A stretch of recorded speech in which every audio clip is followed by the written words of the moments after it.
Rise voice channel వీక్షకులు అందరికీ నమస్కారం. ఆంధ్రప్రదేశ్ రాజకీయ పార్టీల మధ్య ముకింసాలు. టీడీపీ మరియు వైసీపీ పార్టీలు ఏడుకొండలవాడిపై భక్తి మాకంటే మాకు అని ఎక్స్ యాప్ వేదికగా టీనేజ్ పిల్లల్లా కొట్టుకుంటున్నారు. నీకు సాయంత్రం 6 దాటితేనే కళ్ళు కనిపించవు కదా, ఇప్పుడు ఈ రోగం పగలు పూట కూడా వచ్చిందా?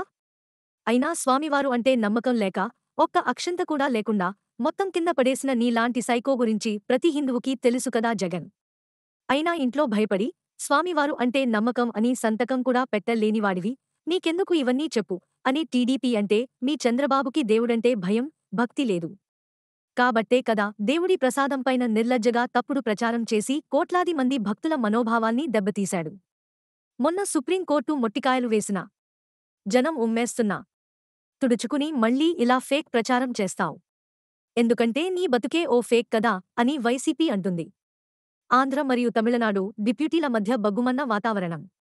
సనాతన రక్షణకే పవన్ కళ్యాణ్, సనాతనం ఒక వైరస్ లాంటిదని ఉదయనిధి వ్యాఖ్యల నడుమ డీఎంకే వ్యవస్థాపకుడు ఎంజీఆర్ తన లీడరని, ఎంతో అభిమానం, పరోపకారము, దయాగుణము, నిష్కపటము, ప్రజల పట్ల శ్రద్ధ ఈ 4 విషయములను కలిగియున్న రాజులకు ఆయన వెలుగులాంటివాడు అని పవన్ కళ్యాణ్ తెలియచేసి కొత్త రాజకీయాలకు తెర తీశారు.